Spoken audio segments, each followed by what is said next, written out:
Miss Transformers 96 here with another review where I'm just talking about some newly shown Hot Toys. This time I'm going to be talking about two different Hot Toys that were just shown, both of them being from Age of Ultron. As you can see, the first one is Iron Legion, and then the next one is going to be the Mark 45 Iron Man. So yeah. So starting off with the Iron Legion, first of all, it's very strange that these were both released at the same time on Thursday night, you know, around close to midnight. They were both released, which was very surprising, and so that was quite interesting. Before I actually talk about the individual figures, I just want to talk about one thing that seemed really strange to me, is that Hot Toys is really trying to promote their 300 movie masterpiece series figure. You know, the 300th one was coming up and everything, and they were, you know, if you could guess who it was, you'd be entered to win this War Machine and stuff like that. So last week they showed Vision, and Vision, as you can see here, they said the recently revealed Vision is MMS 296. Which means that there should be 4 more figures before the, or 3 more figures before the 300th figure was shown, but no Hot Toys have been shown since Vision and in between Vision and these two figures. So apparently the Iron Legion one is, apparently it's the 299th, and then the Mark 45 is the 300th movie masterpiece series figure. So they skipped over 2 figures. I'm very confused with that. I'm very interested to see if they'll ever show what those 2 figures are. So I don't really understand why that's the case. So if any of you have information, I'd love to know. So just getting that out of the way, just something quick that I wanted to mention because it seems so peculiar.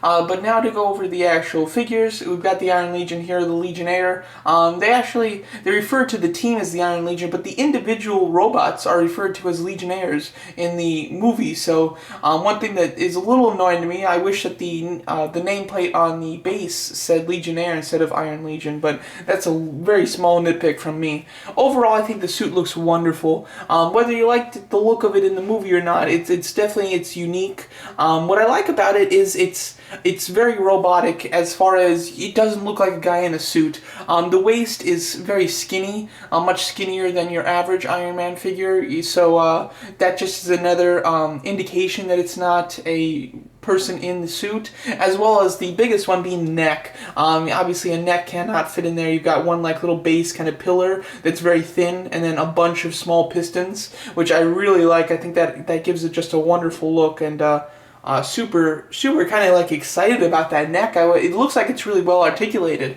so I'm going to be interested to see how that looks. From the back, this guy looks really colorful and cool. I don't know why I like him from the back a lot.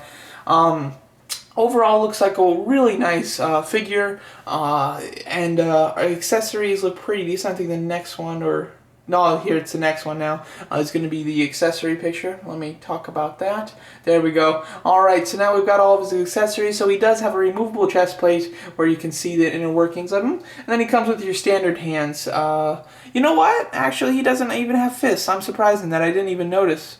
So that's interesting. So he just has articulated fingers and then the repulsor hands. I guess the articulated fingers can make a pretty good fist, which is why we're not getting actual fists. He has 2 missile kind of containers on his arms. I've seen the movie quite a lot, and I don't think any of the Iron Legions actually use this in the film.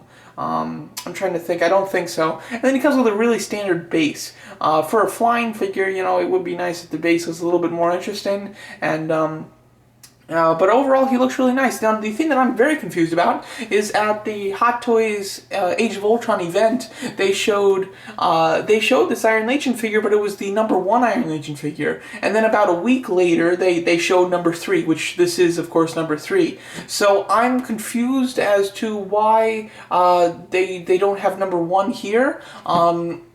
Unless they're going to do something completely different with it, like the #1 Legionnaire suit actually in the film is the one that gets like cut in half by Thor, and then he kind of like flies and he almost kills the scientist, but then the Mark 1 Ultron kind of stops him because he, you know, kind of comes up with, he sees that she is developing the stuff that's gonna create vision. So that suit. So unless like they're gonna come out with that and where you could like detach it and then have it be completely different from this Legionnaire, I'm very surprised that they didn't show them all at once. Possibly, I mean, this guy hasn't gone on pre-order yet, so there is a possibility that that one will be shown on Monday night, and then Tuesday we'll get both Iron Legion figures on pre-order. I'd be interested to see. I do only plan to get one, but if the price is right, I could be tempted to get two of them, but hopefully I'm just going to get one. That's my plan at the moment. I'm surprised if they only do three. I'm surprised they just picked three. It's kind of like an odd one. One thing I don't like about that, and this is a very small thing, is the Mark 1 Ultron. Most of its parts are made from the number 3 Legionnaire, so there's a lot of 3s on the Mark 1 Ultron, which is why I prefer a different number. But also, I think that 3 might still be alive, actually. They never showed the death of one of these because he made off with the spear, and I believe it was 3. It could have been 5, but I think that was the number 3 one.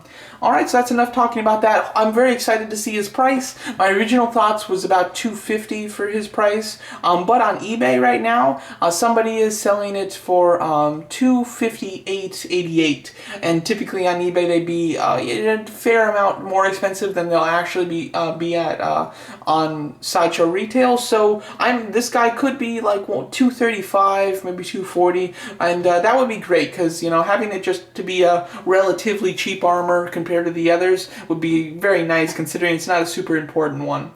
Alright, now talking about the Mark 45 Iron Man. This one, there was no confirmation that they were doing, but I mean, it's Iron Man, it's Hot Toys, it's Avengers, we're going to get it. So, of course, not a shock that we are going to get a Mark 45 Iron Man suit. Overall, I like the suit a lot. It looks very sleek. There's not a whole lot of paneling. It looks very futuristic.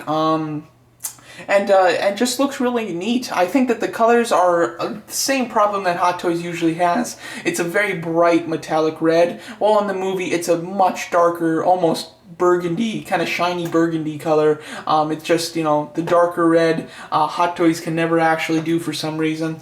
Overall, the suit itself has a really nice stylistic look to it. But that being said, just that, I wouldn't be too interested in buying this. What really makes me want to buy this is what it comes with. Now, I have been wanting Hot Toys to start doing this for so long, and I've expected them to start doing it because eventually they do so many Iron Man figures that they're starting to become somewhat bland, just based on the fact that there's so many of them. But now they have integrated effect pieces, which I've been, just waiting for them to do, really expecting them to. And as you can see, we do have effect pieces, a blast effect at the bottom of his feet, which I think is really important, and that'll be great in fight poses. We've got blast effects on the hands, and when you have his arc reactor lit up and the hands lit up, they will shine through. You can see it really quite well in this picture, and that looks really cool. As well as he comes with like that beam. I believe it's the same type of thing that he uses in Iron Man 2 the first time he uses it, and then he uses it a couple times in Iron Man 3, in Avengers, and then he does use it in Age of Ultron to cut a hole in the bottom of the planet so that he can shoot the arc reactor beam in there. The one thing that I wish that this came with was an arc reactor beam effect, because he does use that to, well, I'm not going to spoil this. Sorry if I'm spoiling the movies. I apologize for that. So that would have been nice if they did have an arc reactor beam. That would be super cool. The base looks nice. It is, that kind of architecture type of look there from the church. So I do like that. And then one thing I'm very happy about is the Ultron Sentry Prime. I'm happy that we're getting a broken Sentry. We're getting a lot of Ultron or the villain destroyed pieces. Like, the Mark 43 comes with the broken Ultron Mark 1, the Mark 1 Ultron comes with the broken Iron Legion, and now this guy comes with a broken Sentry. Overall, I think this is cool, and I'd probably just have Hulk hold that. That would be super awesome in my opinion. Overall, this figure looks really cool. He comes with a really nice battle damage chest, but nothing else. He doesn't come with any other battle damage parts, but like the Mark 43, this one seems to be somewhat battle damaged throughout. He's got scuffs and dirt everywhere on the figure, even on the faceplate he has it, so that's really cool. I've seen a lot of people complaining that he doesn't have a Tony Stark head sculpt, but in the movie he never lifts up the face sculpt, or sorry, the face mask. He never flips it up, and he never takes off the helmet altogether, so we never actually see Tony Stark's face or head while he's wearing this suit. My only complaint with this, and this is just something that really bothers me, is that this is the 300th figure. They've been, promoting their 300th figure for a while now, and it looked like they were going to do something special, but they didn't. With their 200th figure, which was the Man of Steel Superman, they gave us a 1:1 scale Krypton key that was die-cast, and they claimed that there was no extra charge to the figure for that, and that was just a gift for their 200th release. And I thought that was a really cool idea, and that little key is pretty neat. So I would have really expected them to do something similar with this, to give us just a little extra thing that that they say that they are not charging us for, and that it's just a little thing to celebrate their 300th figure. But they decided not to. Super disappointing, and wish they did. My estimate on this guy was 260. 360. I was pretty close. He was 355. So just $5 cheaper than I was expecting.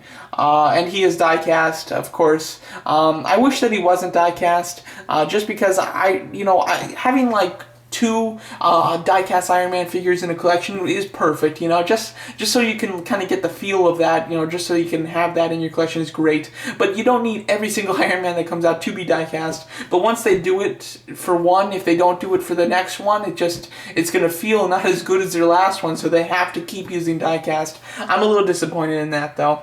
Overall price is what I would consider fair for this die-cast figure. So, it's very expensive, but considering it's die-cast, it is a understandable price.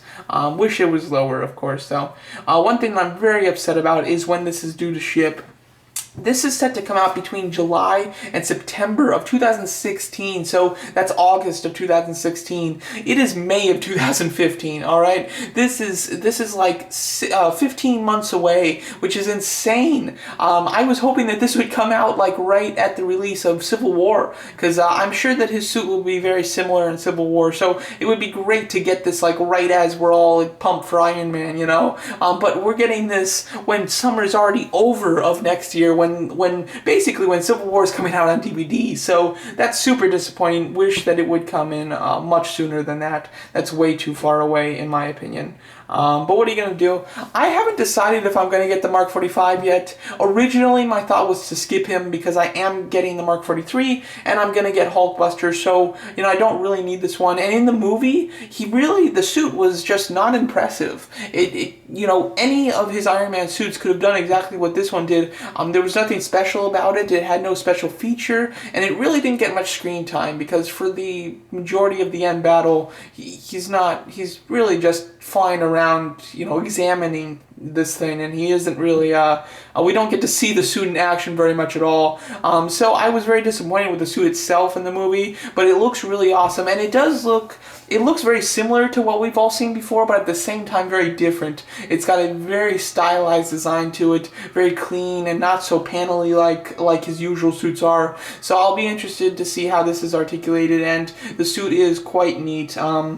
Haven't decided if I'm going to get him. I might get him, though, because he does look pretty cool, and I love the effect pieces. If he didn't come with the effect pieces, I think that this would be a pretty easy pass for me, but considering he comes with those, and I have been waiting for Hot Toys to give us those things, for a long time now, so that makes me want to get this one, but we'll see. I want to see what the Civil War one looks like, because if that one looks just better than this, I'll just wait for that one, but if it doesn't, then this might be a good one to get. The Iron Legion, though, I do plan to get. Probably only get one of them, though, even if they come out with multiple versions with the different numbers. But I think I'll just stick with one, and hopefully it's a decent price.